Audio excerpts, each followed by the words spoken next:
Assalamualaikum warahmatullahi wabarakatuh. Halo semua, apa kabar? Cemong kembali dengan kisah bawang merah dan bawang putih. Apa kabar? Semoga teman-teman baik selalu dan dilancarkan segala urusannya. Amin.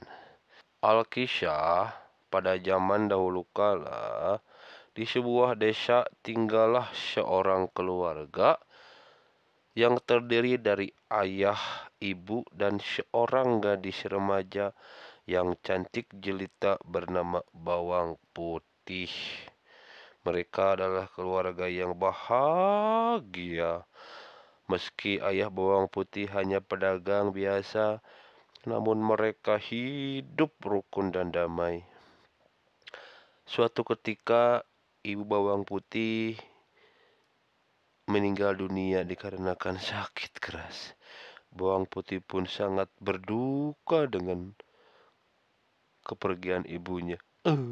Ibu, ibu, aku kesepian, Bu, jangan tinggalkan aku. Di desa itu tinggal pula seorang janda yang memiliki anak bernama Bawang Merah. Kayak muka cepot ya, merah. Semenjak ibu Bawang Putih meninggal, ibu Bawang Merah sering berkunjung ke rumah Bawang Putih. Dia sering membawakan makanan, membantu Bawang Putih, membereskan rumah, atau hanya menemani Bawang Putih dan ayahnya mengobrol. Akhirnya, ayah Bawang Putih berpikir, mungkin lebih baik kalau menikah saja dengan ibu Bawang Merah, supaya Bawang Putih tidak kesepian lagi. Dengan pertimbangan dari Bawang Putih, maka ayah Bawang Putih pun menikah dengan ibu si Bawang Merah. Awalnya ibu Bawang Merah dan si Bawang Putih itu baik. Namun lama-kelamaan sifat asli mereka mulai kelihatan. Mereka kerap memarahi Bawang Putih dan memberinya pekerjaan berat ketika ayah Bawang Putih sedang tidak ada di rumah dan sedang berdagang. Bawang Putih harus mengerjakan semua pekerjaan rumah, sementara Bawang Merah dan ibunya hanya duduk-duduk santai saja, rebahan di kasur. Oh, enaknya. Suatu hari, ayah Bawang Putih jatuh sakit dan kemudian meninggal dunia. Aduh, kasihan Bawang Putih. Sejak saat itu Bawang Merah dan ibunya semakin berkuasa dan semena-mena terhadap Bawang Putih. Bawang Putih hampir tidak pernah beristirahat. Dia sudah harus bangun subuh untuk mempersiapkan air, mandi, dan sarapan. Kemudian dia harus memberi makan ternak, menyirami kebun, mencuci baju, ke sungai, dan masih banyak lagi pekerjaan yang harus dilakukan oleh Bawang Putih. Namun Bawang Putih selalu melakukan pekerjaannya dengan gembira karena dia berharap suatu saat ibunya akan mencintai dirinya seperti anaknya sendiri. Pagi ini seperti biasa, Bawang Putih membawa bakul berisi pakaian yang harus dicucinya di sungai.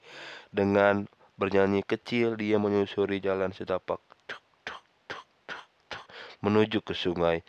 Hari itu cuaca sangat cerah. Bawang Putih segera mencuci semua pakaian kotor yang dibawanya. Saking terlalu semangatnya, Bawang Putih tidak menyadari bahwa satu baju telah hanyut terbawa arus. Celakanya, baju itu adalah baju kesayangan ibu tirinya. Aduh, ketika menyadari hal itu, baju ibu tirinya telah hanyut terlalu jauh.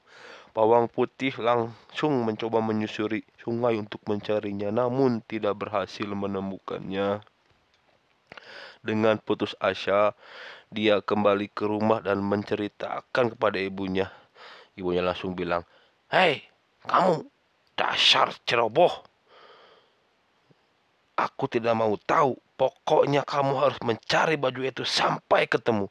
Dan jangan berani kamu pulang ke rumah ini kalau kamu belum menemukan baju itu. Mengerti? Bawang putih pun terpaksa menuruti keinginan ibu tirinya. Dia segera menyusuri sungai. Dilihatin satu persatu sudut-sudut, akar-akar, siapa tahu menyangkut di situ. Dia segera menyadari bahwa memang mungkin baju itu sudah hanyut sangat jauh. Tinggi, namun bawang putih belum juga menemukannya. Dia memasang matanya dengan teliti. Setiap sudut dia lihat. Setelah jauh melangkah, bawang putih melihat seorang pengembala yang sedang memandikan kerbaunya. "Wahai paman yang baik, apakah paman melihat baju merah yang hanyut?" "Ya," kata si pengembala. "Saya lihat tadi, nak. Kalau kamu mau mengejarnya cepat, mungkin kamu bisa mengejarnya." "Baik, baik, baik, baik," bawang putih bilang. Terima kasih, terima kasih." Hari sudah mulai gelap, bawang putih sudah mulai putus asa. Sebentar lagi malam akan tiba, dan bawang putih dari kejauhan tampak cahaya lampu yang berasal dari sebuah gubuk di tepi sungai. Bawang putih segera menghampiri rumah itu dan mengetuknya. "Permisi, assalamualaikum," kata bawang putih. Seorang perempuan tua membuka pintu. "Siapa kamu, nak?" tanya nenek itu. "Saya bawang putih, Nek. Tadi saya sedang mencari baju dan sekarang kemalaman. Boleh saya tinggal di sini untuk istirahat, Nek?" katanya bawang putih. "Boleh, nak. Apakah baju yang kau carikan berwarna merah?" tanya nenek. "Iya, nenek." "Apa nenek menemukannya?" tanya bawang putih. "Ya, tadi baju itu tersangkut di depan rumahku. Padahal aku menyukai baju itu," kata nenek. "Baiklah, aku akan mengambilkannya untukmu. Tapi kau harus menemaniku dulu di sini selama seminggu ya. Sudah lama aku tidak mengobrol dengan siapapun. Bagaimana? Mau tidak?" pinta si nenek. "Baiklah, Nek. Saya akan menemani nenek selama seminggu di sini. Asal nenek tidak bosan saja denganku," kata bawang putih dengan tersenyum. Selama seminggu, bawang putih tinggal dengan nenek tersebut. Setiap hari dia membantu pekerjaan si nenek. Tentu saja nenek sangat senang. Hingga akhirnya genap sudah seminggu. Nenek pun memanggil bawang putih. "Nak, sini nak. Sudah seminggu kamu tinggal di sini. Dan aku senang karena kamu sangat rajin dan berbakti. Untuk itu, sesuai janjiku, kamu akan aku kasih hadiah." "Hadiah apa, Nek?" kata si bawang putih. "Tidak usah, Nek, tidak usah. Terima kasih." Awalnya bawang putih menolak, tapi nenek tetap memaksanya. "Ayo pilih saja labu ini. Ada yang sedang, besar, dan kecil." Akhirnya si bawang putih memilih labu yang paling kecil. "Saya takut tidak kuat membawa yang besar," kata si bawang putih. Nenek pun tersenyum dan mengantarkan bawang putih hingga depan rumah. Sesampainya di depan rumah, bawang putih menyerahkan baju merah milik ibu tirinya sementara dia pergi ke dapur untuk membelah labu kuningnya. Alangkah terkejutnya bahwa apa yang ada di dalam labu itu ialah perhiasan emas dan permata. Dia berteriak saking gembiranya dan memberitahu kepada ibu tirinya dan bawang merah. Mereka langsung kaget dan teriak, "Bawang putih, dari mana ini? Dari siapa ini?"